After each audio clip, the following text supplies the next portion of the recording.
Welcome to a very special episode of Two Rad Dads. I'm Matt. I'm Sean. And Sean, why is this a special episode tonight? Well, this is the first time we are recording together in the same room. Yeah, it's been a couple months of us doing this, and we're actually hanging out. That's right. Yeah. Face to face, not looking through the computer screens. Yeah, so we might sound a little different because we have different microphones and different setup. And hopefully the mics don't catch too much of each other, too much interference, but we'll see. We'll see. Yeah. It's a learning experience for us. And what's the other special thing that we have going on tonight? Oh, we are playing video games. Yes. Live. Yes. With each other. We got the classic Nintendo Entertainment System broken out tonight. Fired that thing up. Had to blow in it a couple times, but we got it going. Yeah, we had to use a couple different versions. That's right. Of you the know, console. The first one I had wasn't working, so I ran to the closet, and sure enough, I found two more that I had tucked away. And, you know, hey, the second one worked. So, and I got a spare. Yeah. So we're still good.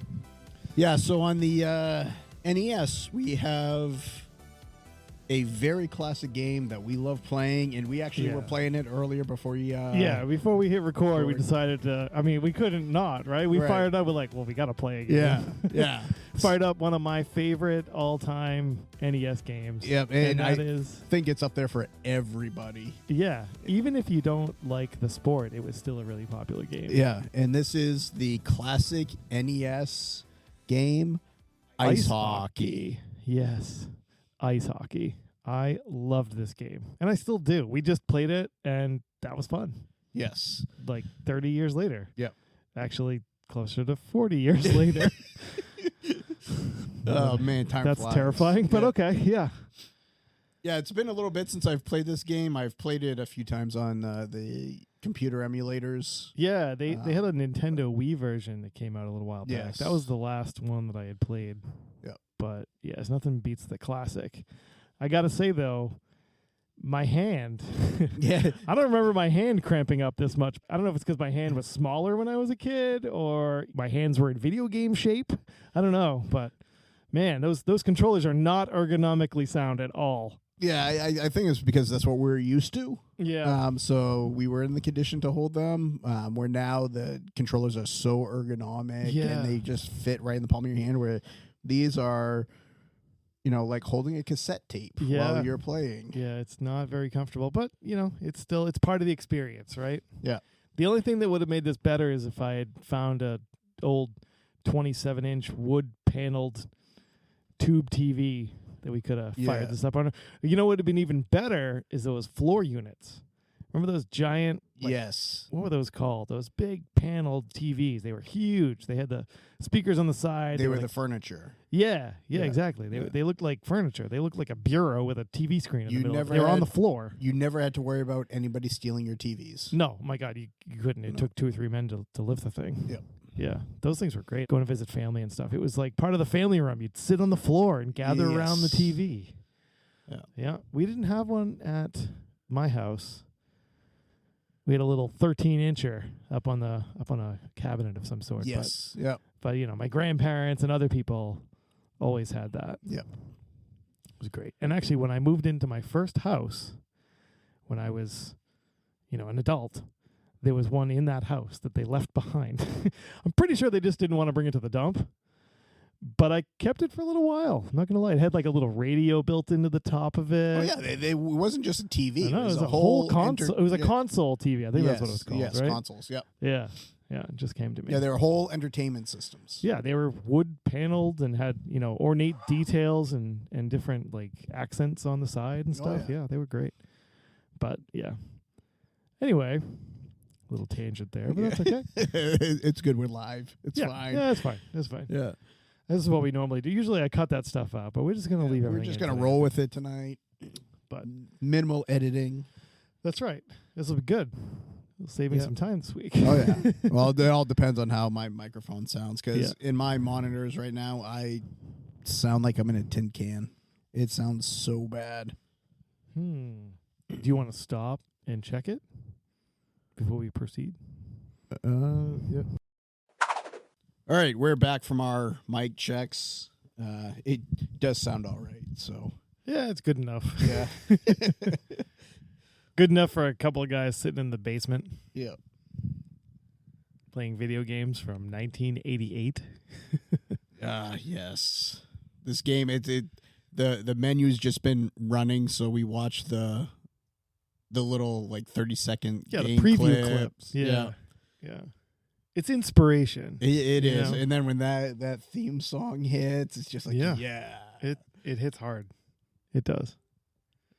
With the 3 players taking the slap shot on top of the logo. Yeah, that's the best thing. When you turn the game on, you've got those 3 little guys at the top.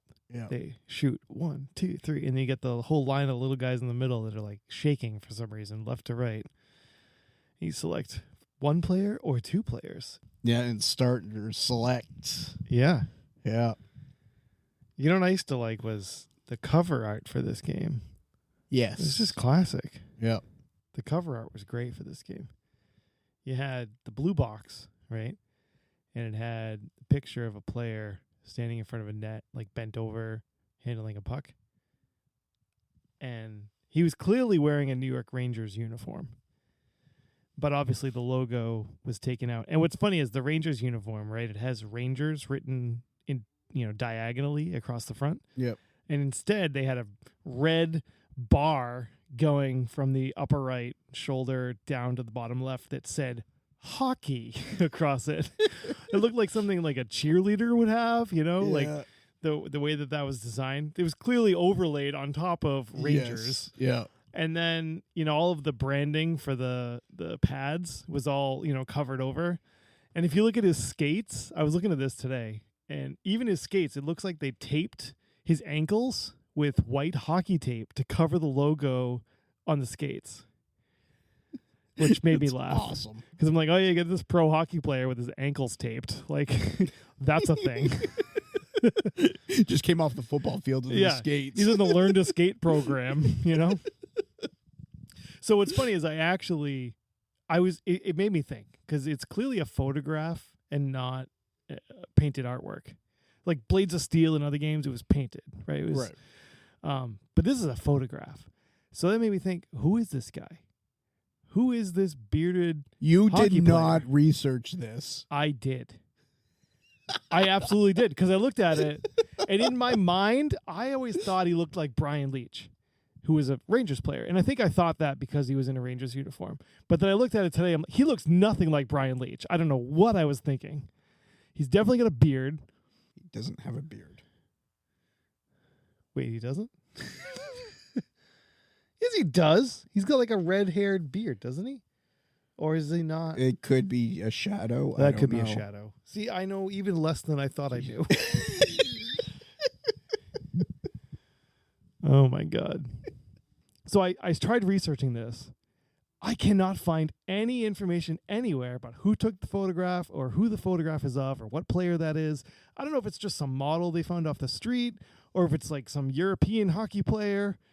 I have no idea who this guy is. So here's my call to all of you out there. I want to know who this guy is. Who is he? Who is the mystery man out there who graced the cover of one of the best hockey games of all time? I mean, think about how big of a deal it is being the cover athlete of, the new games, like the EA, NHL 25 or whatever, right? It's a big deal who they pick. This is before that. Who is this guy? I'm looking at it right now. Yeah. Who is that guy? That looks like a model. You think? Yeah. I don't know. I mean, you look at the stick. I feel like if it was a player, somebody along the line would have posted something on the internet about, fun fact, Yuri from the team in Copenhagen is the model for this. It's like, even if it's a, somewhat unheard of player, somebody would have said something some point. And I can't find anything. I mean, I am not But a he's clearly hockey a real player guy. by any means, but to me, his form looks really off. It does. It does. I thought the same thing. He's hunched over a little hard, kind of get the tripod going a little bit. And his stick is like half size of what it should be. Yes. On the other hand, maybe that's why he's hunched over so much, because they said play the puck, but his stick's clearly not tall enough for him. Right, but that right there proves it's not a hockey player. Yeah, I guess. Anybody that plays hockey would be like, yeah, no, give me a stick that fits. I don't know. I mean, it's weird, right? And the blade, the blade looks flat, so it looks like a learn to play yeah, it does. stick, the size Looks and like everything. something you'd give like your son in kindergarten, Actually, not even. More younger than him, honestly. Here's my next thing that I noticed. He has an ad on his helmet, it appears. Unless that's just meant to cover... Like, if you look at the side of his head, they've got some graphic there, which I think is meant to cover up, something on his helmet, right? It's just a sticker they put over the Jofa logo. You think? That's not a Jofa helmet. That's a CCM helmet. Right. But CCM was in the front, and they put like a blue and white and red tape over the front where it said CCM. So the side back in then would not have had any advertising or anything on it unless he was in Europe. So maybe his name is like Jan Juracek, and he's from Slovakia. I mean, just saying. Maybe he's a European player. Could be Swedish. Could be Finnish. Yeah, so the front one would have been probably CCM. Yeah. And on the side, yeah. Right? Wow. I mean, It just kinda more looks like- layers to the Kinda- story. Jeez. All right, now you're making me fall down this rabbit hole. Good. The more people, the better. So we're going to get to the bottom of this. Contact the people at TSN Canada. They might be able to help. Maybe the Hockey Hall of Fame wants to know. But yeah, I mean, Nintendo of America, I believe, was based out of Seattle, which, didn't have a whole lot going for hockey at the time in '88. So Yeah, I don't know. What was it? The Metropolitans were gone by then? yeah, quite a while before that. Yeah, the Seattle Thunderbirds, the WHL. But, yeah, I don't know. I don't know who this guy is that they found, I don't know. It bugs me. Now I want to know. I really want to know who this guy is. It's just a generic model. No, it's got to be somebody. There's a story there. And if he's a model, what else has he done? Maybe he was in, like, the Sears catalog in 1989. I don't know. Do you really want this guy's life story? I kind of do. All right. I Okay. feel like Michael Scott in The Office when he found that chair model. Do you ever see that episode? Yes. And he fell in love with the chair model, and then they found out that she died. And he went to her gravesite and paid his respects.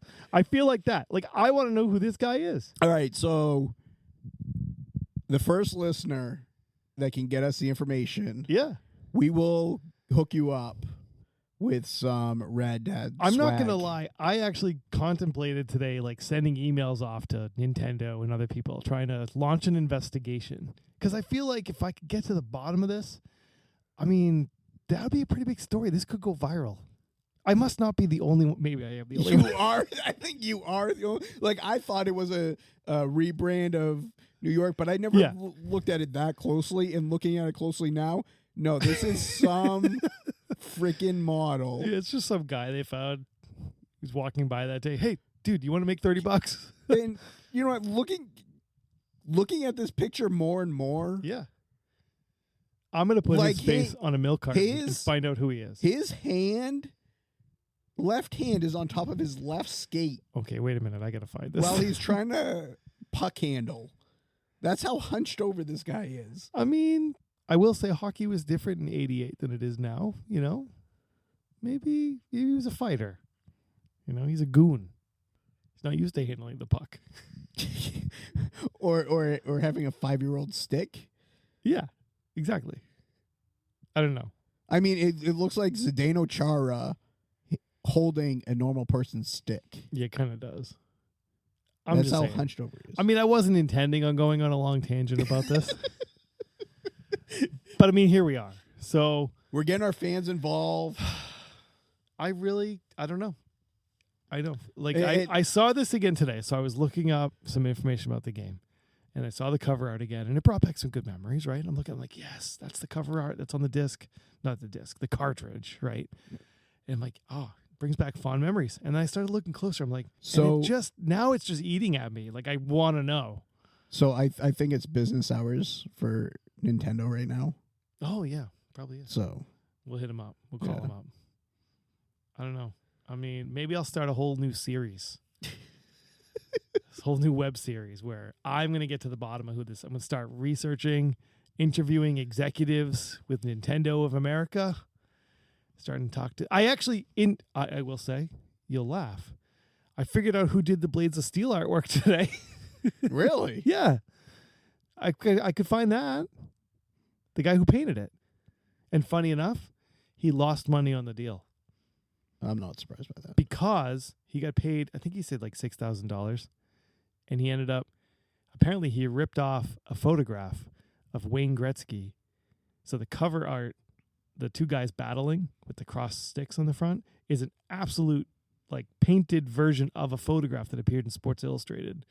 And they basically threatened to sue. And he had to pay $10,000 to license that photo. So he ended up, and the company made him pay it personally. So he actually lost money. Ouch. See, I found that out today. Why can't I find out who this guy is?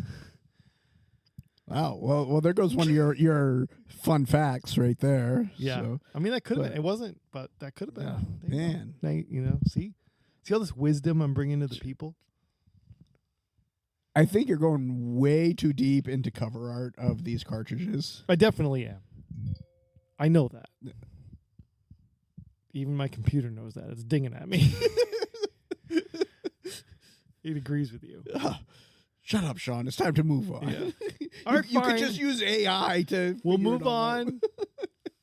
But the offer stands. Yes. If you can help us get to the bottom of this. Yeah, there's like a shirt or something in it for it. We don't have merch yet, but we're going to get merch. Yeah. And when we do, you're getting something. Yep. Yep. Just pay shipping and handling. Yes. No, I'll cover that because I want to know. I don't know if I'm going to be able to sleep tonight. So anyway, about the game. Yeah, back to the game. So we just played a game of this a few minutes ago. Yep.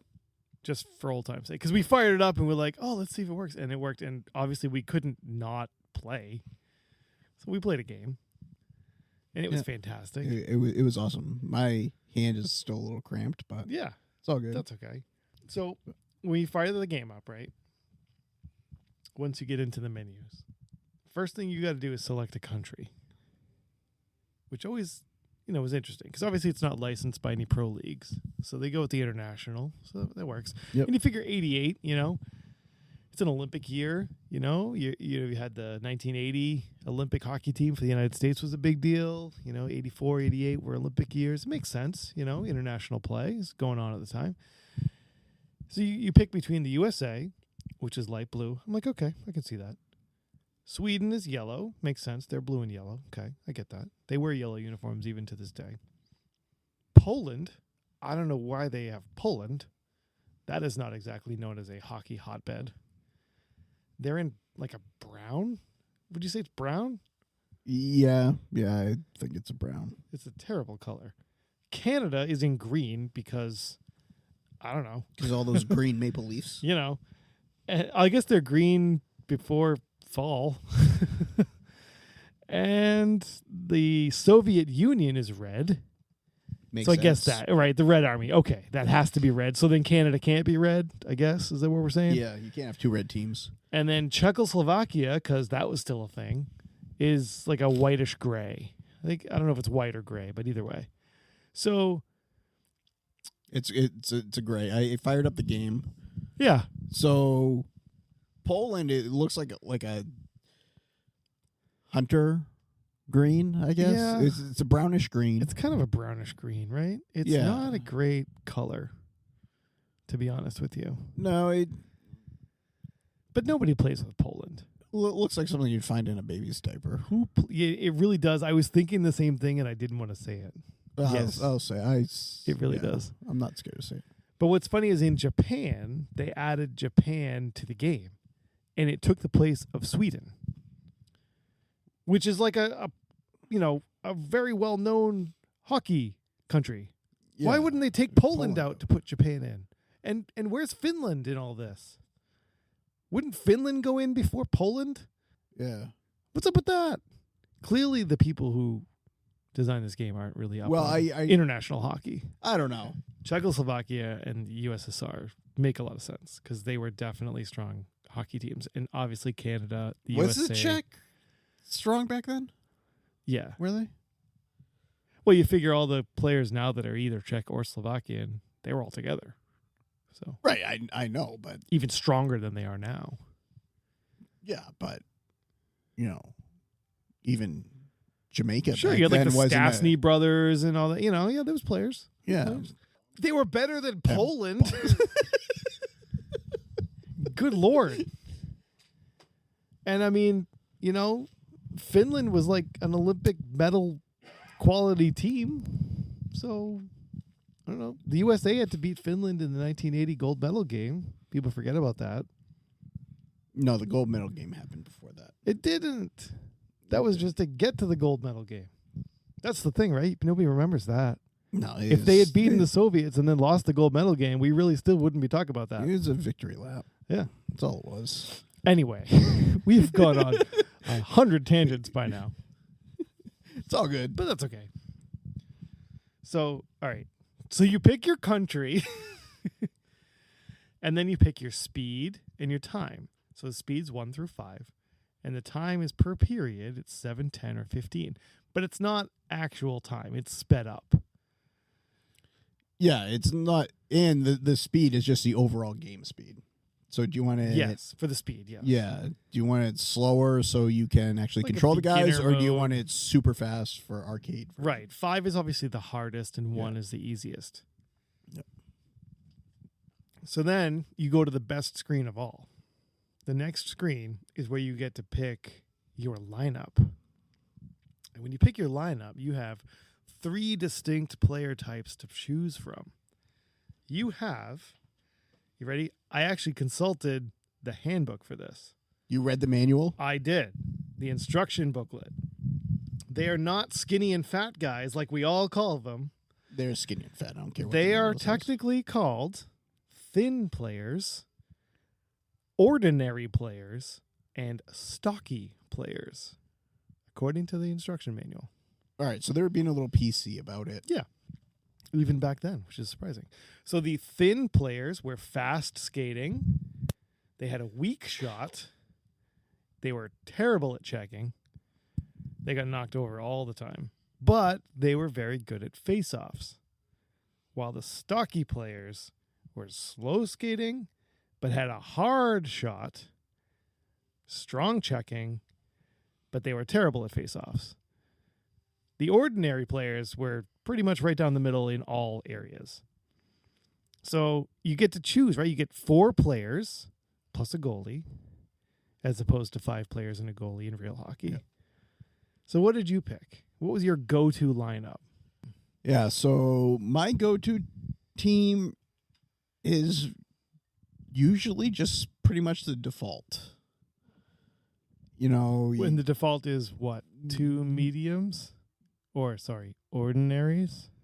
Or yeah, you have 1 thin, 1 stocky, and then 2 ordinaries. Okay. So I at least have 1 of each, Yeah. and then depending who I'm playing and I see what they pick, Yep. I may toggle that 4th guy. Right. Yeah. But- No, you definitely look at what your opponent has, Yeah. right? Yeah. I always have at least 2 big guys. Gotta have 2 of them. And then I would go with 1 ordinary and 1 thin. Or I would go with 2 ordinaries and no thin. Like, it depends on who you're playing. If you're playing a Right. team with a bunch of little guys and they're all fast, then I got to have at least one, right? Right. But if they've only got one and they got a few big guys that are slow, it's fine. I can get away with 2 in the middle and 2 in the bigger end. That way you get lots of powerful shots. You're not, I don't know, you're not bumped off the puck too easily. Yep. Yeah, those are my go-tos.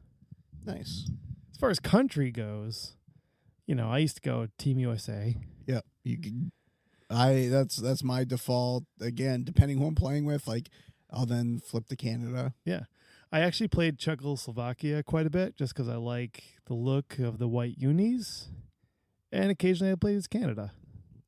It was funny. I saw a video online today when I was looking into this. After I got done trying to figure out who the cover athlete was. And it was a game, I want to say it was US versus USSR or Canada versus USSR. And the comments are like, who plays as China? Why are they playing as China? Why does China have a hockey team? And I'm like, it's not China. Like, kids are looking at that like they have no idea what the USSR is. Yep. They're not a clue, like that's even a thing. So I just thought that was kind of funny. I'm like, it's not China. It's the Soviets, damn it. You'd think with Miracle, there'd be, people would know what it was more, but. Well, kids these days, we're looking 20 years before most of them were even born. I know. It's depressing. Different century. Oh, man, that's crazy to think about. Yeah. That was such a big deal growing up. When the Yep. Soviet Union broke up, Yep. it was a big deal. And we grew up with a lot of Soviet hockey players defecting and coming to North America and all that. So, Yep. Yeah. Yep. They don't even know it's China, apparently. That powerhouse program. Yep. All right. Anyway. So then you get to the start of the game. Yep. Fun. The music starts. The crowd noise builds in anticipation. I love that. I got to say, there's some parts of this game, especially replaying it again tonight, it reminded me, it was really kind of ahead of its time in a lot of ways. It was. Like, you could shuffle your line around. Obviously, you only have 4 instead of 5 players. Yeah. But you could flip your wingers around. You can move a winger to be a center. You can flip your center and your defenseman. You can shuffle around so you could get a perfect lineup. Nowadays games you can't. Like, oh, I'm a left D. You are always a left D. Even the physical attributes, right? Picking your lineup like that. Yep. That was pretty advanced for the time. Being able to customize your starting lineup. Yep. Most games you'd plop in for any sport, and it is what it is, right? Whether you're playing football, baseball, basketball, whatever, the lineup is the lineup. I mean, right. And then you have obviously the changing players on the face-offs and changing positions and all that. But the thing that is not ahead of its time, which could do away with, is that blob of a referee that comes out of the ice. Yeah. And it's that blue that like hurts your eyes. Yeah, it's this bright royal blue. Yeah. It's like, I have a feeling that they must have known that most referees in North America have black and white stripes, right? Especially in hockey. Well, I think with... You think it just didn't render properly? It didn't render, and with the colors of the teams and stuff, it would be too close. And so that's why they made the ref abnormally large. It's like a giant. I think he looks like blue. Mega Man. He's all bright blue head to toe, and it like wraps around his head. He looks like Mega Man. Kind of. Yeah. I was thinking more of a Mario in a different suit. I'm kind of thinking, right? Like in a suit. I'm almost thinking maybe black doesn't show up because they use black as an accent to show the detail, right? Of like the helmet and the stick and all that stuff. So they couldn't have a black team, which is, I think, why Canada ended up as green instead of black, because they've worn black uniforms a lot in international play. And then, the referee, if they had it black and white, I think it would get lost. It would just look wrong. So they said, all right, what color, like you said, right? What color sticks out the most? And you also have to figure, too, like, we're playing this on a high-def TV, very color-specific and all that stuff. Yep. When you go back to the 80s, those console 90s, TVs. Those console TVs, the tube TVs, the resolution wasn't that good, and the color wasn't necessarily that good. In my living room as a kid, I had a 13-inch Hitachi. Okay, the resolution was not exactly good. Yeah. Yeah. So 13 inches. Think about that. So if we could find a tube TV and plug this in and play, I bet you it wouldn't be too bad. Like it'd still be horrible, but right, like it would make by today's standards. Yeah, it'd make more sense. Yep. But yeah, so it's just funny to look at, and like you said, he just disappears and like he melts into the ice. Yep. He just appears to drop the puck, and then as soon as the pucks drop, boom, he disappears. Yep. He's gone. He's nowhere to be seen during play. It's Houdini. Yeah. Until you start a brawl, and then all of a sudden there he is. Yeah. Yeah, because there's no offsides. You have icing. They have icing, which, again, that surprises me. Yeah. That's pretty early to have a rule like that built in. I'm surprised. Like, most games around this time were pretty much arcade style, where there really weren't rules. Yeah. I think it was easy for them to put in because it rarely happens. True. I mean, it happened in the first 5 seconds of our game, of our game, but it didn't happen after. That's true. And actually, I'm glad it did because it reminded me that it existed in the game. But, yeah. Yeah, we didn't know what we were doing when we were playing. We were just mashing the two buttons. It took a couple minutes and it was like, for us to hey, get back into it, and then we were all right. Yeah. Yeah. And then there's the selected player, right? It took me a minute to, like, remember how to switch your selected player. Yeah. I love mean, that you have 4 buttons to hit and could not figure out. Right? It's not like we have the current remotes that have, the controllers that have, 15 buttons and different combinations. There was no combinations. No. There's no skill stick. None of that. No. A and B. A, B, and you have the D-pad. The D-pad. With your 4 up, down, arrows. left, right. Yep. No diagonals. It's just up, down, left, right. No, that's way too fancy. Yep. No, but like you had the selected player. How did you know you had the player? Right? He was blinking. Yep. He blinked like Mario. That's what it reminds me of. Yeah, like when Mario gets a star, one of those superstars, and he's invincible for like 10 seconds, that's what your player looks like. He flashes on and off. There was no, nowadays the games have like a star or a circle underneath the player highlighting. No, this guy just flashed. Yep. Yep. And then you have your goalies. The goalies. That look like hilarious. Baseball catchers. Well, first of all, I'm pretty sure they're playing in front of a soccer net. Yeah, those things are massive. My God. Massive. Either those are the smallest goalies in the world, or they're playing goal in front of a friggin' soccer net. Yeah. Yeah, their proportions are off. Yeah, just a bit. Yeah, those masks are great. Those old school hockey masks. And then they're baseball catcher masks is what they are. Which is funny because now baseball catchers wear hockey masks. Yes, full circle. But every time they go to make a save, when you go to shoot it, what do? They throw the stick up in the air. Yep. They like do this weird lunge thing where the stick flies up in the air. It's like, keep that stick on the ice. Yep. It's just kind of funny the way they animated it. Well, it's not like they had too many animations to begin with. So no, that is true. I guess they wanted to just do something that would show up as movement of some sort. Yep. Yeah. The way his head sticks out, though, is awesome with the mask on it. Oh, yeah. Of course, when you shot it, right, you just hold B down. Yeah, you can't tap B. No. Because all they do is just lift the stick up and put it back down if you tap. Yeah. I found that out because I'm used to doing one-timers and, quick shots. And, nope, I would keep tapping B, and then you would come by and just knock me off the puck and go down and score. And if you hold B, right, the longer you hold B, the harder the shot. The harder the shot. I think it's less accurate, too. But it is. But the harder the shot. So you'd get your big guy there, and you just hold B, and he just stays in that pose with the stick lifted up, puck sitting there, just waiting for somebody to poke check it away. But nope, they wouldn't, and just bam, finally slap that thing. And what's funny is I looked at the booklet, as I said. The booklet calls that flip shooting. Clearly, this game was not designed by people who understood hockey very well. It could be a translation issue. Yeah, they literally called it flip shooting. So because it lifts into the air as opposed to sliding across the ice. But I just thought that was kind of funny. Some of the terminology they used, even with the description of the thin, ordinary, and stocky players, they called skating sticking. And this actually made it to print. This is like in the actual booklet. That sounds like it's probably just a typo, right? Or a translation. But I mean, Nintendo had a whole division in Seattle by this point. Like, yeah, but speaking English. Yeah, but the heads at the time too were from Japan.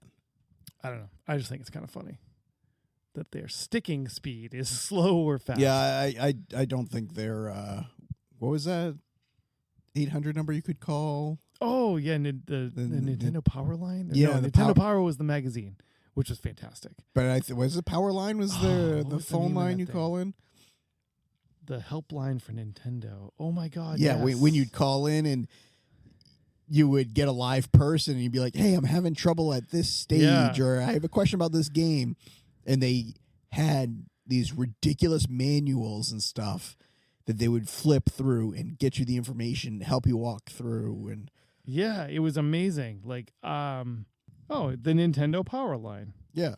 I was right. Yeah, okay. Yeah. I didn't think that was it because I remember Nintendo Power was the magazine. Right.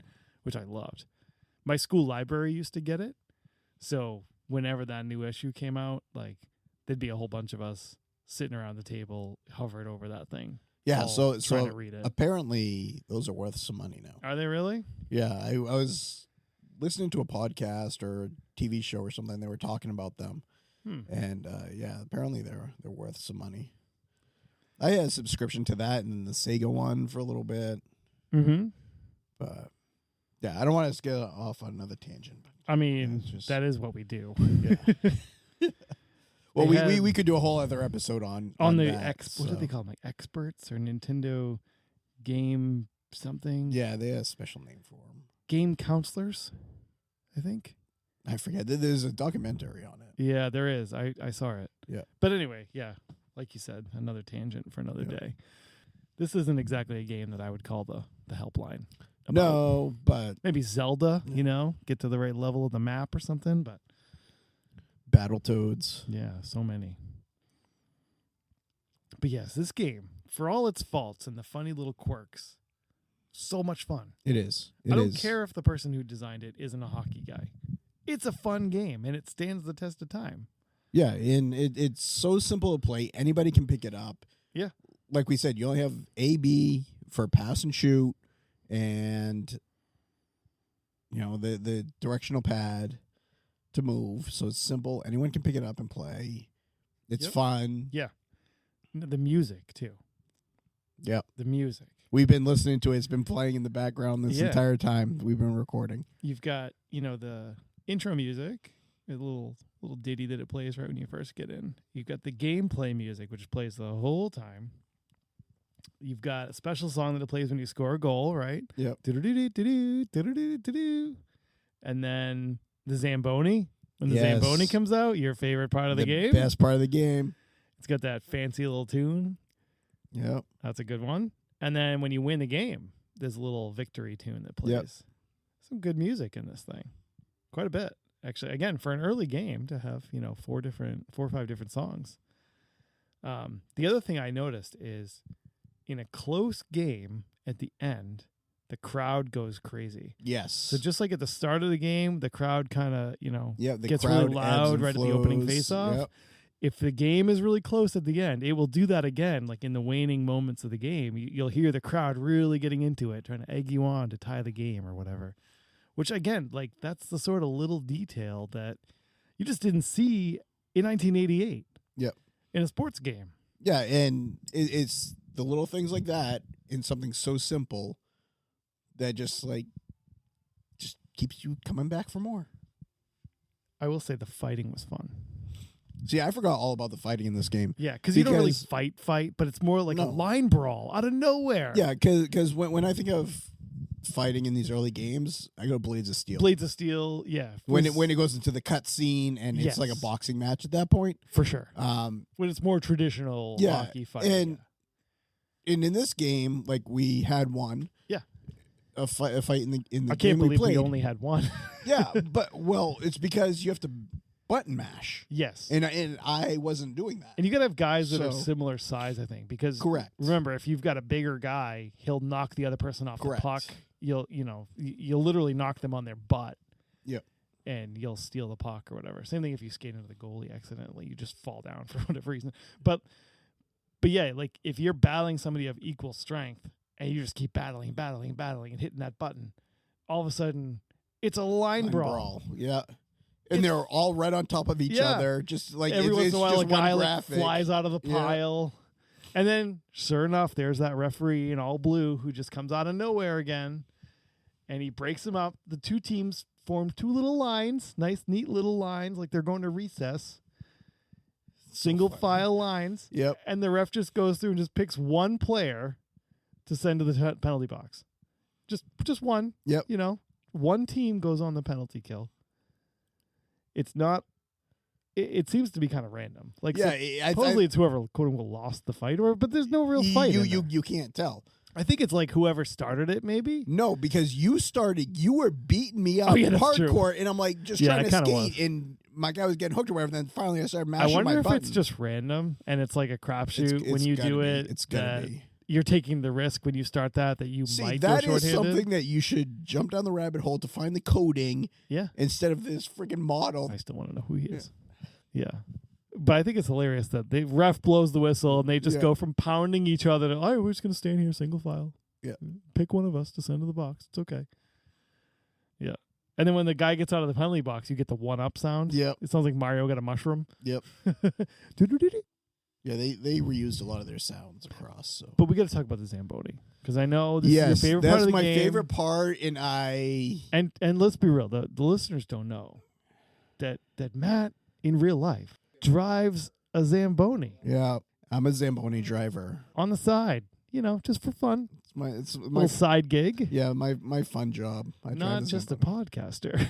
No, he also drives a real Zamboni. Yep. So.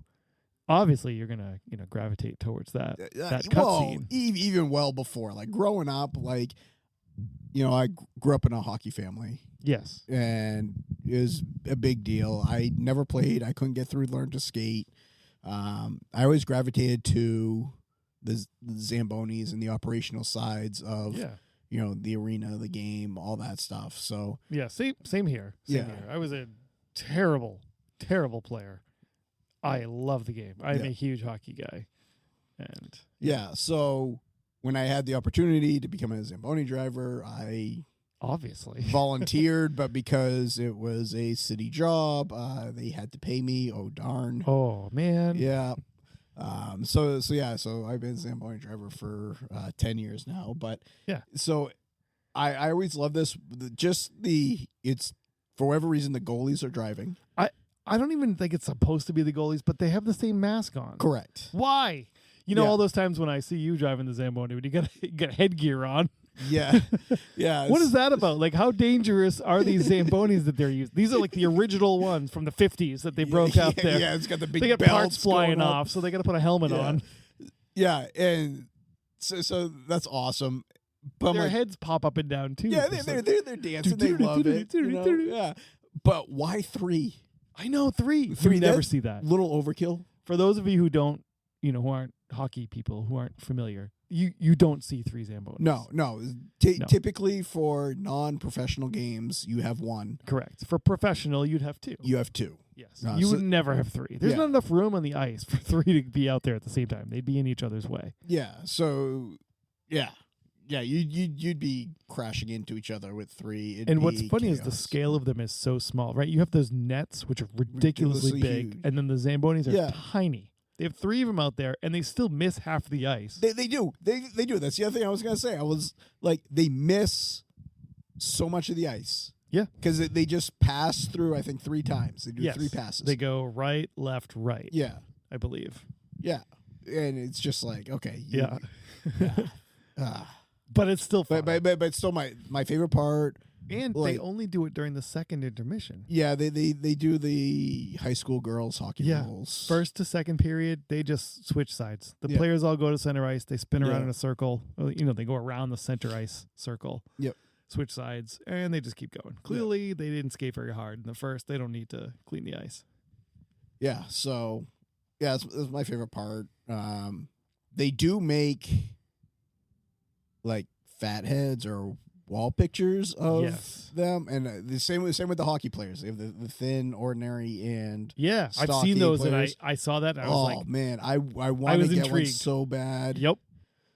Yeah, I want one of each because you gotta have the 3, right? Yeah, you gotta have the 3. Collect them all. You gotta have the Zamboni. Yeah. What I want, Matt, is for you to wear one of those headpieces and drive the Zamboni, and we'll play the music. I want you to go out there, for bop your head up and down for Halloween. Yeah, get that head mask on. Yeah, because I do have a catcher's. We'll play the 2 umpire's mask. I want to see it. So we'll put that on. We'll put that on the social media. Put that out there. Zamboni driver Matt rocking the NES Ice Hockey Zamboni look. I mean, that'd be pretty solid. That'd be awesome. We'll do it. Yeah. If hockey teams out there are going to do a retro night at some point, they should definitely do that. Play that song while the Zamboni's out there. People will know. And have their uniforms be 8-bit. Yeah. That'd be awesome. Yeah. Oh. That'd be amazing. Great idea. Send your Zamboni driver out with a catcher's mask on. Play that song. You could totally do just that. have him bop his head. Yeah, just have him bop his head while he's cleaning the ice. Yeah. How great would that be? Be awesome. All right. Yeah, we'll plan this. We'll get it on video. Yeah, no charge. Yeah. Teams out there, take these ideas. Yep. I mean, we've worked in game ops before. Yeah, well, you have. Okay, I have. Yeah, you haven't. But you used to do game ops for Major Junior, but yeah, and you know what? If your team is going to take our idea and do it, invite us down. Yeah. Yeah, we do hockey road trips all the time. So, absolutely, we do. We'll do a live broadcast. Oh yeah, it'd be amazing. Yeah, go there and have 2 Rad Dads live on location at some barn somewhere. No league is too small. You know? And if you have a passenger seat, I'll sit on the passenger seat of your Zamboni and I'll wear the mask. That'd be amazing. I'll pretend. I want to see this. I want to make it happen. Yeah. So once I find out who the cover artist is, this will be the next project. That's right. Oh, man. Maybe you should hit up Alex. And I'm really going to have to follow up on that. I know we know some people. Yeah. We can make some calls. Yeah. Hey, you want to do this retro night? Yeah, we can make a couple phone calls, Yeah. We do have to plan a hockey road trip. We do. Desperately. Yeah, it's been a couple years. Yeah. COVID kind of messed with that, and we got to get back on the saddle here. Yeah.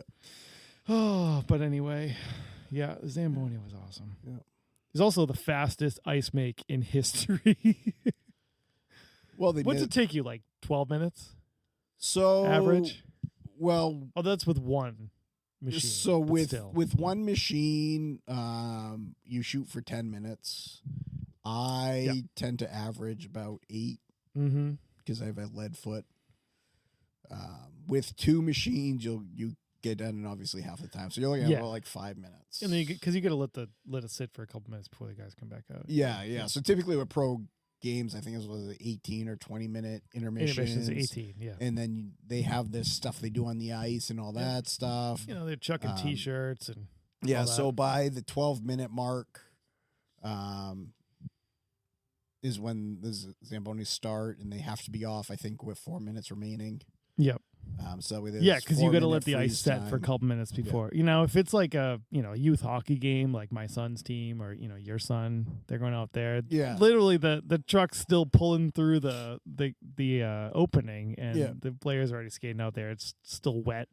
They don't care. Yeah. Well, so a little different for the pros. Yeah. So when you're doing the ice for the pros and you're doing it, before and after warm ups, and then in between every period, that's a lot of ice makes. Yep. And the temperature rises. So that's why they let the ice settle, freeze, and hopefully bring it down so it's not so soft for them. But when you're doing every hour make, it's not as big of a deal. It's not a big deal. Yeah, the temperature will rise throughout the day, but it's not going to be that bad. Well, the other thing is, most likely, you're probably not flooding it as much for youth hockey. They're not going to cut the ice up as much.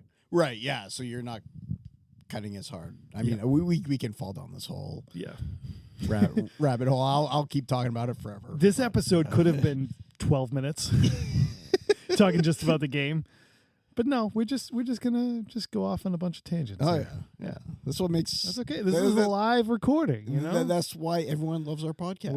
We're in person. You know, you just never know. You know, we're gonna talk about Book It, but no, we're gonna talk about Tiffany. What's her name from Small Wonder? You know, you just never know what you're gonna get. Yeah. Yeah. So we are hitting up on time. So. So we'll just move this along a little bit. Do you have any fast fun facts? I do. I have 3 fast and fun facts. Nice. You know, I still haven't come out with a drop for this. I really need to do that. Yeah. Tell you what, next episode. Tell you what, by episode 10, we're gonna have some drops in place. I guess I got to put the cover athlete thing on hold while I do that. One project at a time. All right. So my first fast/fun fact is that if you want to play the game with no goalies, okay, a little cheat code for you. On the title screen, if you hold A and B on both controllers and then press start on the controller 1, you'll play with no goalies. So it's kind of fun. It's a little hack for you. Nice. You want to try the game out with no goalies? Just see if you can run the score up. I don't think I ever knew that. Yeah, it's one of the. I think it's the only code for this game, but I could be mistaken. I don't know what else you'd put on for. Code. But I thought that was kind of neat. I didn't know that either, so I found that out today. Also, if you beat all of the countries on speed 5, right? So that's the hardest setting. You can then earn the ability to change their lineups. So normally if you're playing the computer and you play each country, you can't change their lineups, right? You can change your own lineup and pick your, ordinary, skinny, whatever. Yeah. But you can't change the computer's team. And each country has its own default. Yep. But if you beat them all, it unlocks. So now you can play against any country in any way you want. So is that until you turn off the power? Yes, of course. I mean, this is 1988. Yeah. So how long did you keep your Nintendo on? That's right. You go to school, you do that thing where you leave it running. Yep. You put a cartridge angled in front of it, just so it blocks the lights and no one sees it. And you change the TV to another channel and you just hope it's still there when you get home. Yep. Yeah. Get mad at your sibling if they hit reset or I didn't do that with this game, but I probably did that with some other games. Oh, yeah. For sure. Yeah, when you're trying to get to the, beat the boss or whatever, you make it all that way, and you're like, oh, I don't have time. I'll come back to it later. Kids now don't know the struggle of not being able to save your progress in a game. I mean, wow. When the cartridges got huge. that little add-on, so that you could save. Yes. But and actually, I have a couple of games that you eventually could start doing that. Yep. And they would wear out. Yep. So now, that same game, if I put that cartridge in, I can still play the game, but I can't do the save function. Yep. It only lasts a year. Yep. The third and final fun fact for this week is that the game was designed and directed by Hideki Kono. Does that name ring a bell at all? Yes, it does. Okay. It should, because this was his first project at Nintendo, but definitely not his last. And not his most well-known. Yes. After he worked on this project, he helped design the maps and levels on Super Mario Bros. 3, which, amazing game. Who doesn't remember Luigi with his little, fast feet running through as he jumped wicked high? Super Mario Bros. 3 is probably the best Mario's game. Such a good game. Definitely a great game. And Super Mario World. And then later on, he co-directed Super Mario Kart. He ended up directing Mario Kart 64, another classic game. And eventually he became the main producer of the Mario Kart series, producing Mario Kart DS and Mario Kart Wii. These are huge titles. So, the Mario Kart guy. Yep. He did this game. That's a heck of a career right there. Yeah. He started strong and kept going. Yeah. To develop this game and then go and, he's doing Luigi's Mansion. Yeah, Luigi's like Mansion. That, that's another great one. game. Yeah, more recent, but that's another really good game. And I guess now he's still with the company, but he's working on mobile games. So now I'm like, well, I don't really know any Nintendo mobile games, but maybe I need to look into it if this guy's doing them, because all this other stuff's great. So when you reach out to Nintendo for the cover art, right, see if he'll do another hockey game. Oh, I should. Yeah, that would be fun. Maybe he'll do one for mobile, because that's his division now. But Hideki Kono, major props. Yeah. Nice job. Awesome. Good body of work there. Yeah. Oh, actually, I've got one more little tidbit. So this isn't exactly Nintendo, but it's fun. You ready for this? Yeah. So this got me thinking. And, Nintendo is Japanese. Japan has a long history of participating in international hockey, but they don't exactly have a whole lot of success, right? It's not exactly their forte. More, baseball and other sports. So, have you ever heard of Taro Tsujimoto? I have heard the name, yes. So he was the first Japanese hockey player drafted by an NHL team. However, there's a big catch to this. He doesn't exist. Yes. He's fake. He was completely made up. Yep. So in 1974, the Buffalo Sabres, led at the time by Punch Imlach, famous Maple Leaf, he drafted him, quote unquote, the 183rd overall selection. So I guess at the time the draft was 25 rounds long, and they were doing it over the phone, one pick at a time. It was taking forever. So it was 3 days in, and he was like, this is ridiculous. So basically to show that it was dumb the way they were doing it, and as a prank, he decided to draft this guy that he completely made up.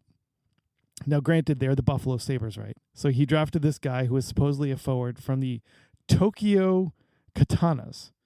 Now, what's a katana? They're swords. It's a sword.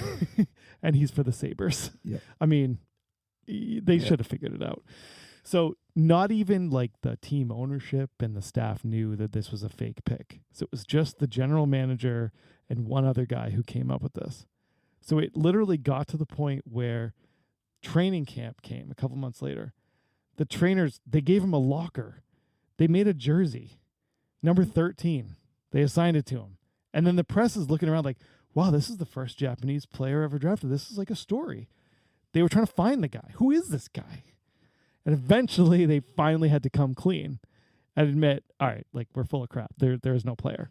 And the NHL was mad. Clarence Campbell wasn't, the one running this, and he vacated the pick and whatever else. But I just love that story. And Tsujimoto is to this day still like a legend of sorts in Buffalo, right? He's kind of, you can still see people wear jerseys, number 13, awesome. Tsujimoto jerseys and Sabres games and things like that. So they had at one point were chanting, "We want Turo," and different things like.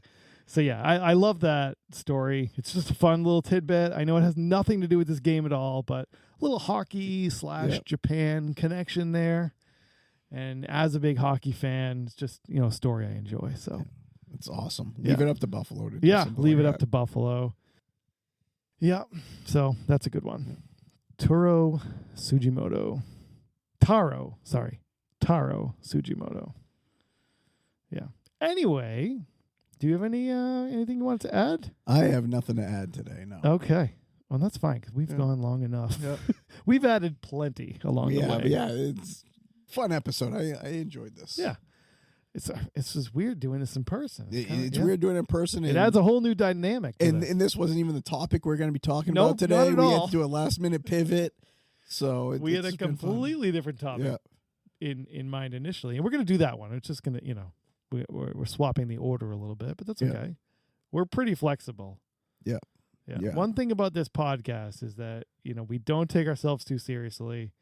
We don't care. Yeah. I mean, we're just here for fun. Yeah. So good times, and everyone loves it. So if we get a change at the last minute, so be it. If we're not completely prepared for something, so be it. Yeah. It's fine. We're going to, find our way through it and just have a conversation. So it's like we're trying to balance historical accuracy and presenting information with just having fun and just reminiscing, shooting from the hip. You know, it's kind of like we don't want to get too in the weeds and historical and super dry, but at the same time, we want to give a little bit of factual information. So it's kind of a balancing act. Yeah, but we'll go way in the weeds on something stupid like a model that was for a picture on a 80s video game. Yes. I feel like I'm never going to live that down now. You will not live that down. Yeah. No. We'll make sure we keep bringing it up. But that's okay.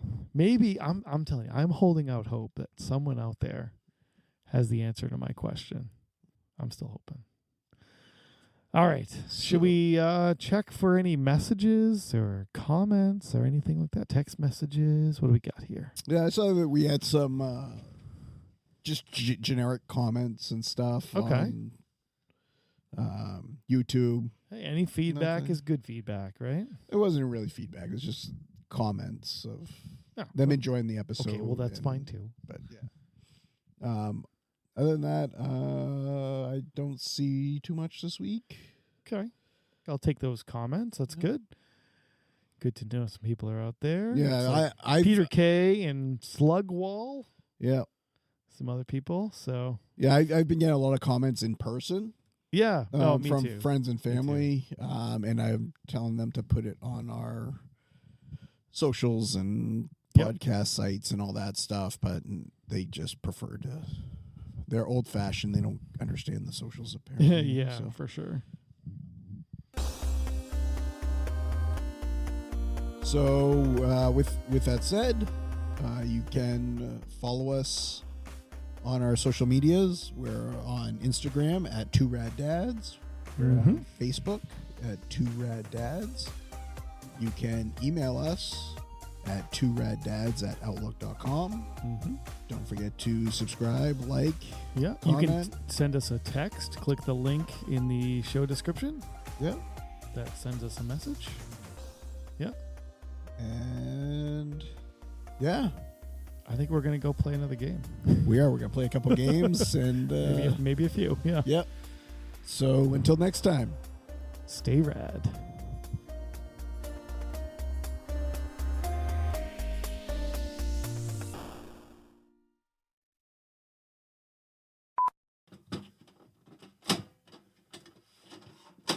This thing's so old.